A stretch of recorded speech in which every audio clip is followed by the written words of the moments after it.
Assalamualaikum warahmatullahi wabarakatuh. Alhamdulillah, salatu wassalamu ala rasulillah wa ala alihi wa ashabihi wa man wallah, wa la hawla wa la quwata illa billah. Ramadan telah berlalu, kita telah berpisah dengan bulan Al-Quran, kita telah berpisah dengan bulan yang penuh dengan ketakwaan, kita telah berpisah dengan bulan yang penuh dengan kesabaran, bulan jihad, bulan ampunan, bulan keselamatan dari api neraka. Sudah sepatutnya hal ini menjadi perhatian kita sebagai seorang muslim, bahwa ternyata kebaikan-kebaikan yang Allah Subhanahu wa taala hadirkan di dalam bulan Ramadan, Allah Subhanahu wa taala juga hadirkan pada bulan-bulan yang lainnya. Hanya saja mungkin Allah Subhanahu wa taala lebih lipat gandakan pahala kebaikan pada bulan Ramadan. Allah tambahkan kebaikannya dan Allah kembangkan ketaatan yang ada pada bulan Ramadan. Muslimin rahmati Allah Subhanahu wa taala. Bulan Ramadan telah kita rajut dengan amalan-amalan kebaikan. Kita rajut dengan qiyamul lail, kita rajut dengan tilawah Al-Quran, kita rajut dengan sedekah, dan kita rajut dengan amalan-amalan kebaikan yang lainnya. Dan hal penting berikutnya adalah jangan sampai rajutan yang telah kita buat sehingga menjadi sesuatu yang bermanfaat lalu tiba-tiba kita potong sehingga merusak rajutan tersebut sedikit demi sedikit lalu menjadikannya sesuatu yang tidak lagi bermanfaat. Muslimin rahmati Allah Subhanahu wa taala. Beribadahlah kepada Allah sampai ajal menjemput kita.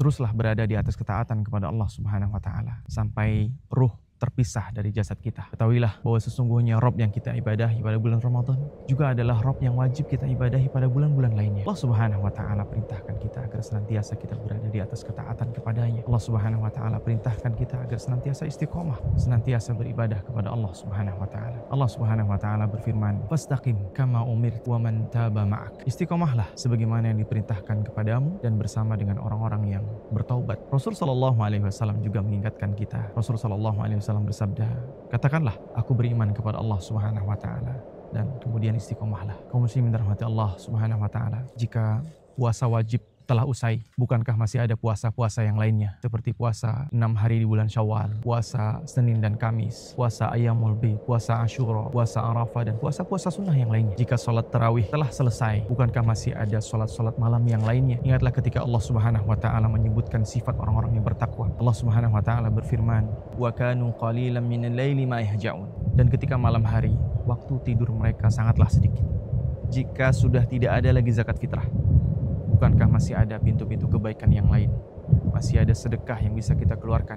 Masih ada pintu-pintu ketaatan kepada Allah Subhanahu wa taala yang masih terbuka lebar. Sedangkan membaca Al-Quran, tentunya kita tahu bahwa membaca dan mendalami Al-Quran tidak hanya dilakukan di bulan Ramadan saja, namun juga dianjurkan untuk kita melakukannya pada bulan-bulan yang lainnya. Kaum muslimin rahmati Allah Subhanahu wa taala, taatan kepada Allah seharusnya menjadi sesuatu yang sangat kita perhatikan, yang kita bisa lakukan setiap saat. Jangan sampai kita lalai sehingga kelalaian yang bisa mengantarkan kita jauh dari ketaatan kepada Allah Subhanahu wa taala. Perhatikan langkah kita, perhatikan waktu demi waktu yang kita lewati, jangan sampai diisi kepada sesuatu yang tidak Allah cintai dan tidak Allah ridhai. Demikian, semoga Allah Subhanahu wa taala anugerahkan kepada kita istiqomah sampai ajal menjemput dan kita bertemu dengan Allah Subhanahu wa taala dengan hati yang selamat. Wallahu a'lam bishawab. Wabillahi taufiq wal hidayah. Assalamualaikum warahmatullahi wabarakatuh.